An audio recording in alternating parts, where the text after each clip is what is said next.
fact, talking about modifications, I would actually chop that. It is like for like if you got rid of the model.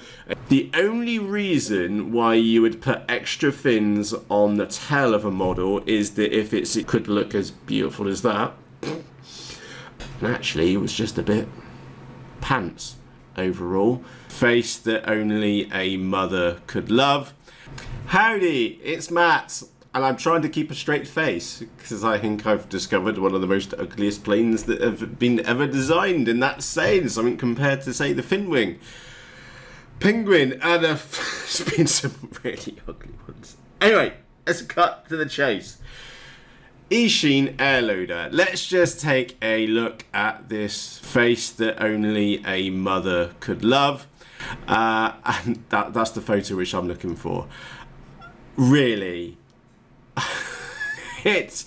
you've got to admit it is pretty smash in more ways than one. It is a very in fact I just don't even know where to start. I'm having issues trying to pick somewhere where to start. Let's just start with the wingspan. So it's going to be 1.3 meters, give or take a few millimeters. So it's going to be a fair. And no. Where do I need to start? I need to start to make the point. This is exactly the reason why we hold off verdicts on models until we see them fly, because right now we have what is a very interestingly looking model. I'm trying to keep it very PC.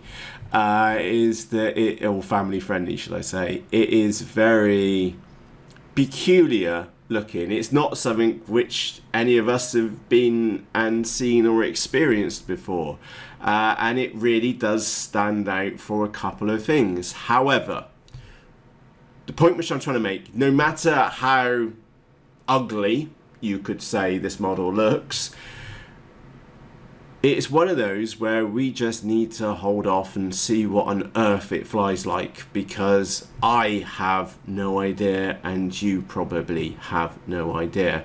However, what I thought we would do is take a constructive look at the model and point out some things which we would perhaps like about the model, and maybe some of the things which I'm already thinking about modifying. So let's get over the first things first. Eachine.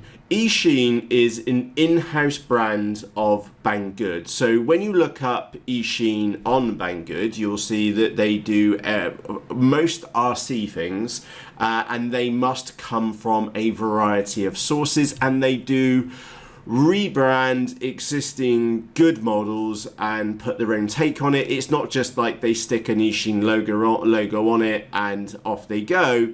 Is that there is definitely somebody there in the background with specific design requirements from a third party to bring these models. We're looking at an aircraft here, but it's also the same for that. What was that? That EAT-06 tank.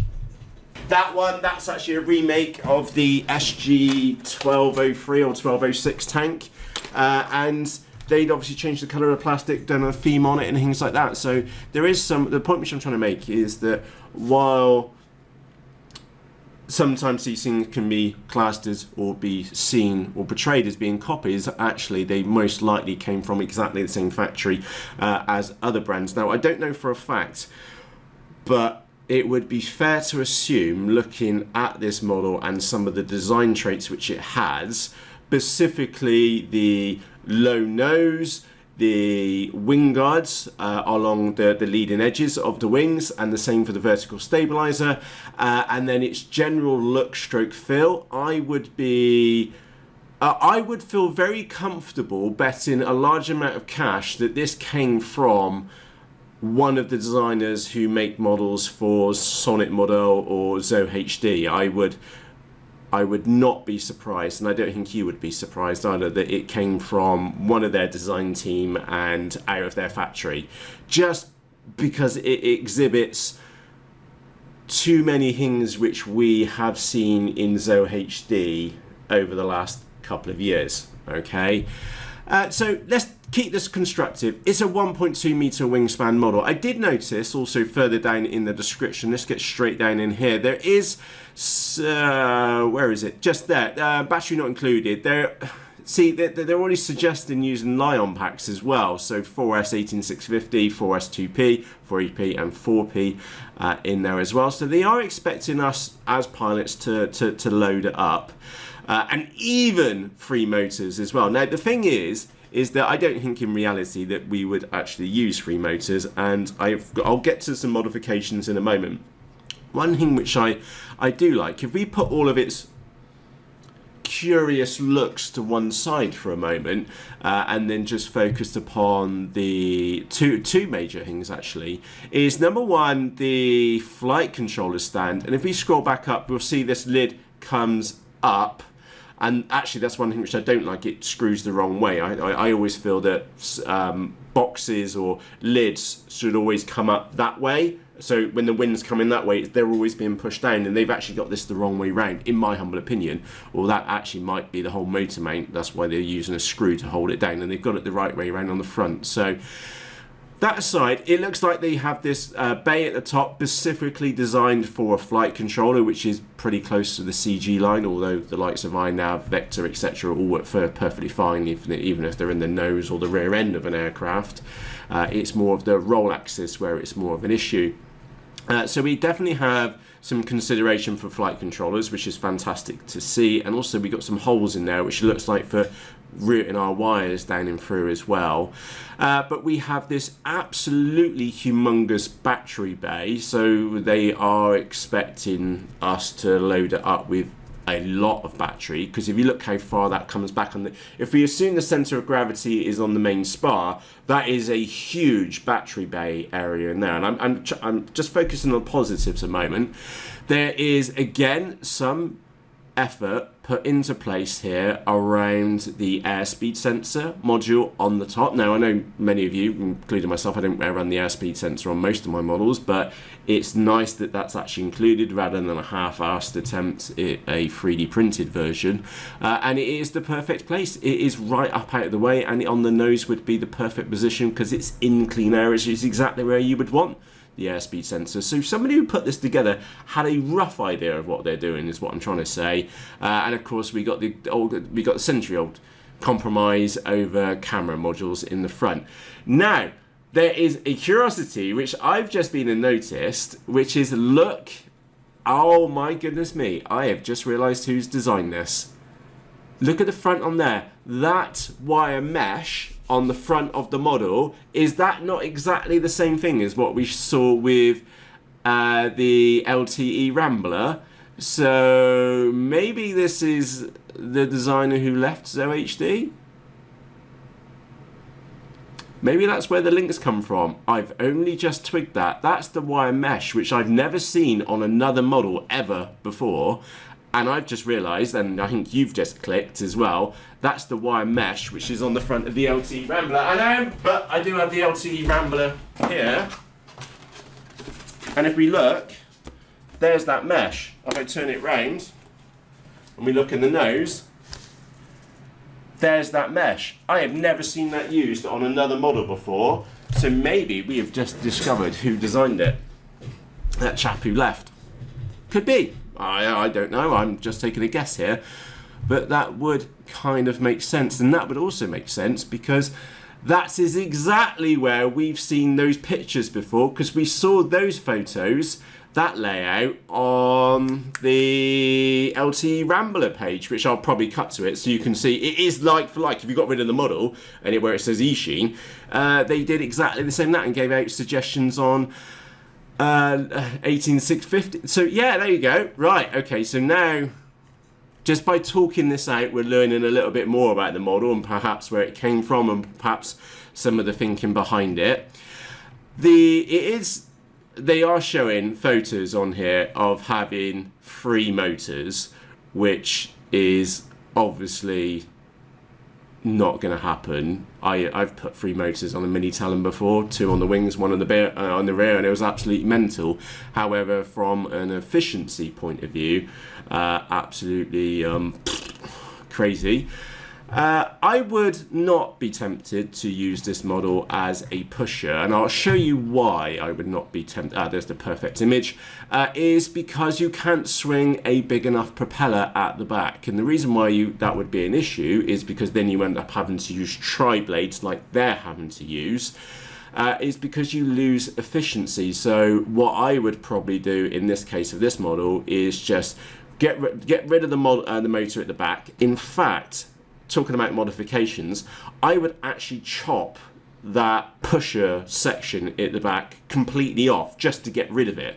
And can I just show you on here? Yeah, that whole, where's that side view which we had? I'll get to the right view in a moment. No, it's further down in the thing, wasn't it? Let me just scroll back down. Let me just, what I would do to mine is literally, where's the, there. This whole section here, I would chop that off flat. I would literally cut that down flat. Get rid of the air vent at the back, get rid of the motor main. I would literally just cut it out flat because I just wouldn't use that rear motor because it's in such, the air has to go through the fuselage to go out the back. And I know on models like the Skyhunter, for example, they do require, they are nice and rounded and they're molded and they are relatively efficient, but in this option we do have both propellers on the wings and the modules available to us, and it looks like that we can have it either way. We can have the modules on the wings, or we could have the motor mount at the back. So for me, yeah, it would have to be a twin tractor motor, not just because I don't see it working that well as just a pusher. Maybe if you keep it really, really light, I think that'll be fine, although you can see how much down angles I'm to go through the C of G, and it's not going to be the most, well, it would technically be more efficient because you're only running one motor rather than two. However, given the choice, I would go for the two motors in the wings. Now, talking about the motors in the wings, the biggest unknown with this model, and it was the biggest downfall, well, the second biggest downfall when it came to the Sonic model binary, is the motor mount section on the wings. In the binary, it was just a piece of wood which was very loosely held in the module, hence the motor was able to flop around. I saw several videos with people, and I had it myself, where if you powered up too much, that the foam would bend and the model would yaw in a different direction. And actually that was one of the major reasons why I saw one of the binaries go in.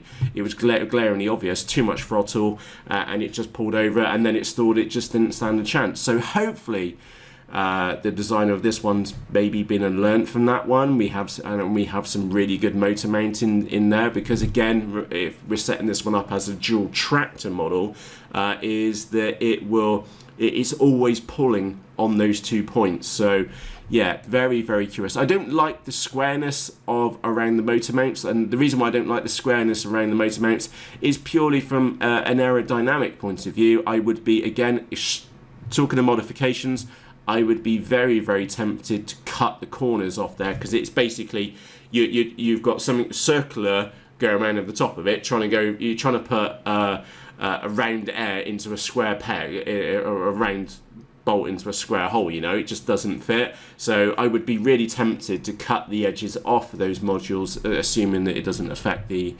integrity of them too much. So yeah, I'm already thinking I might just get the Stanley knife off and cut the four corners, just to make it a little bit more aerodynamic.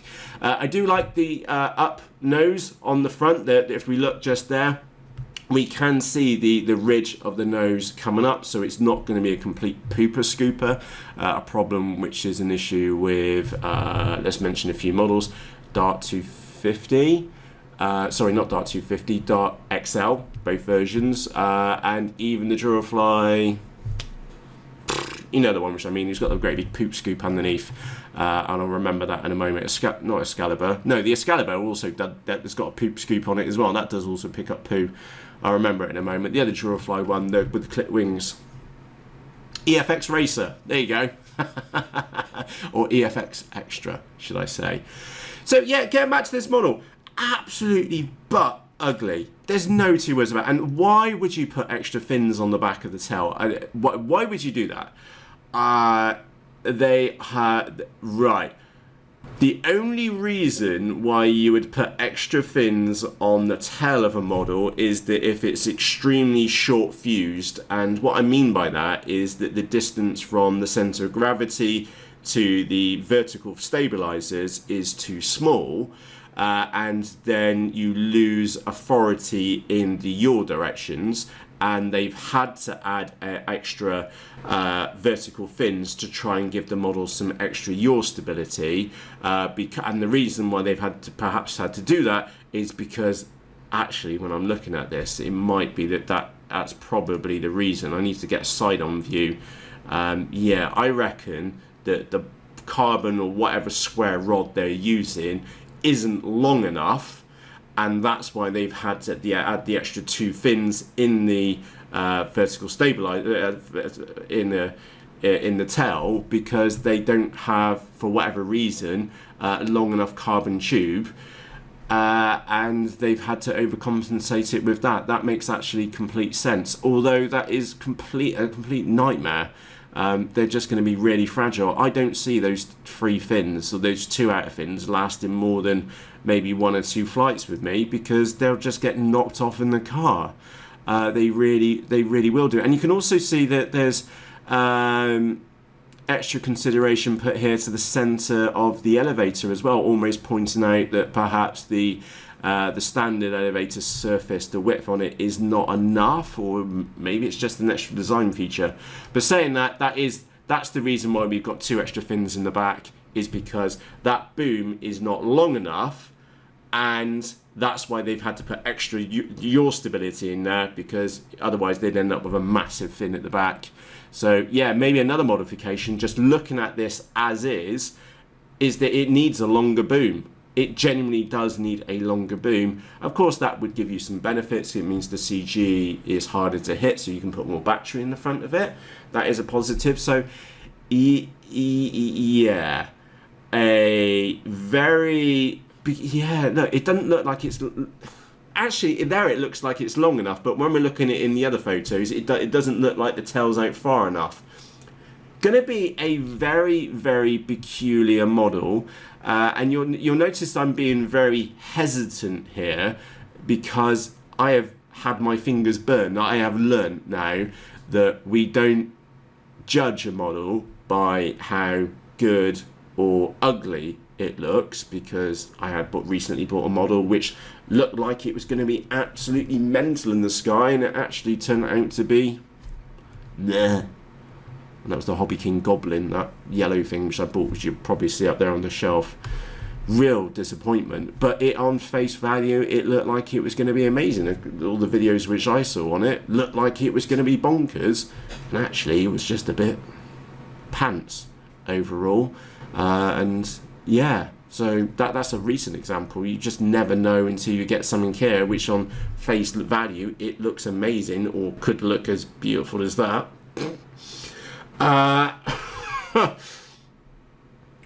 It might be brilliant. I don't know. So what I'm going to say is that, have I missed anything obvious here? It does look like it has flaps included. That's the only thing which I feel that I've missed in this discussion. I think I probably have just nailed and identified who designed it just by the quirks of the use of that one material. Because like I said, we've not seen that anywhere else except for on the LTE Rambler. So maybe the chap's got some extra design work and prototype work for Ishin. That would make sense in theory. Although I just don't know what to say. Sorry, not say. I don't know what to make of this model until we get it here on the desk. I'm sure it's going to be lovely molded foam. It's just, what does it fly like? We need to get it out there to get some of us flying it to see what it's really like, because I do like twin motor models. I think running 3 motors is absolutely insane. I'm totally going to chop off that rear motor, and I probably will extend that boom out, and I don't think I'll be using the airspeed sensor either. So I can already see, and like I said, I'm going to curve around those motor pods as well. So I am already thinking modifications to it, because I think it might need modifying to get it flying the way which I want it to. But we do need to get one here and see what it's like and how odd. And anyway, I've gone off on a bit of a bender. I just genuinely hope that you've found my insights and some of my experience with this very peculiar model helpful. In short, watch this space. I have contacted Banggood to say any chance if I can get a review one. And the reason why I'm saying that is because I don't really want to pay $140 for it. I've got to be honest with you. One thing which we have learned for Eachine models is that they do come out and then they do tend to drop in price. That is £100. Is the model worth £100?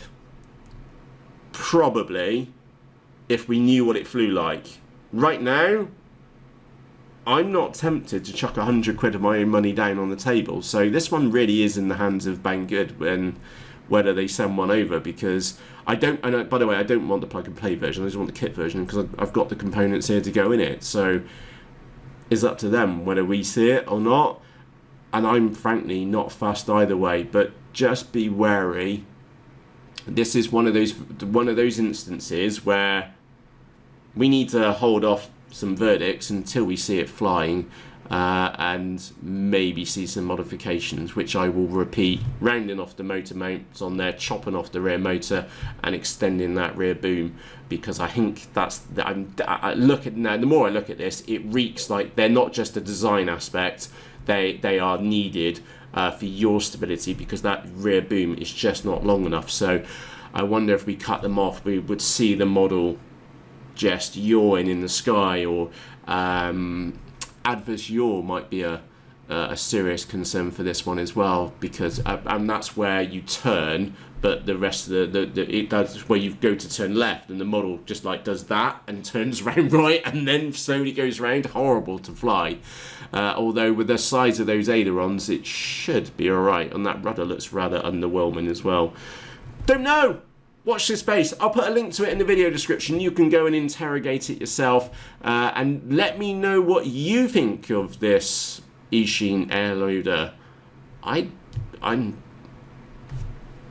confused at the moment, but I'm hopeful that I just hope it does fly right, because it's so ugly. It might just do all right. Does that make sense? Anyway.